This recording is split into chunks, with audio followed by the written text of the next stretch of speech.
திருவண்ணாமலை மாவட்டம் செங்கம் அடுத்த மேல்பள்ளிப்பட்டு பகுதியில் அகல் விளக்கு உற்பத்தி பணியில் மண்பாண்ட தொழிலாளர்கள் ஈடுபட்டுள்ளனர்.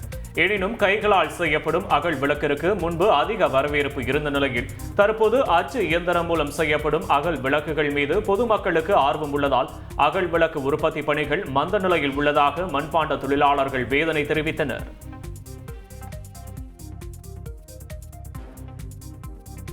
ஆண்டுதோறும் நடைபெறும் கார்த்திகை தீப திருநாளுக்காக மண்பாண்ட தொழிலாளர்கள் மும்முரமாக கையிலான அகல்விளக்கு செய்து கொண்டுள்ளோம்.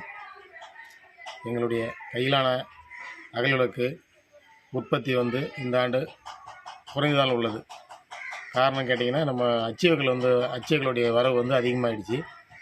அதனால் மக்கள் அந்த டிசைனாக இருக்கிறதுனால அதை தான் விரும்பி எடுக்கிறாங்க. கையில் செஞ்சாக்களை கொஞ்சம் தள்ளி தான் வைக்கிறாங்க. அதனால் இந்த தொழிலாளிகள் என்ன பண்ணுறாங்கன்னா, ஒவ்வொரு ஆண்டும் அதை செஞ்சு விற்காமல் இருக்கிறதுனால மாற்றுத் தொழிலை நோக்கி போகிற மாதிரி இருக்குது.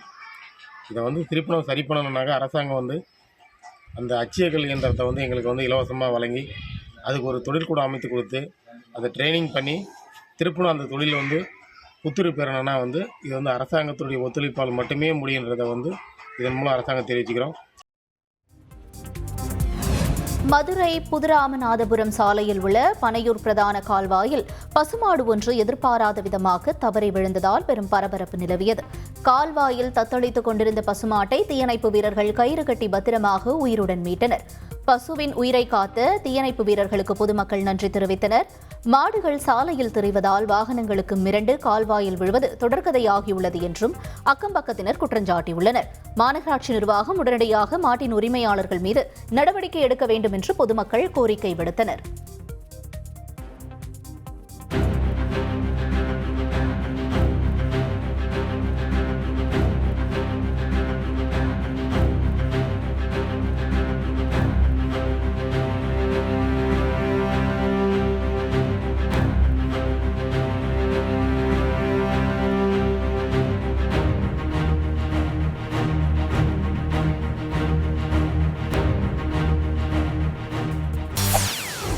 செய்திகளை உடனுக்குடன் தெரிந்து கொள்ள உடனே சப்ஸ்கிரைப் பண்ணுங்க.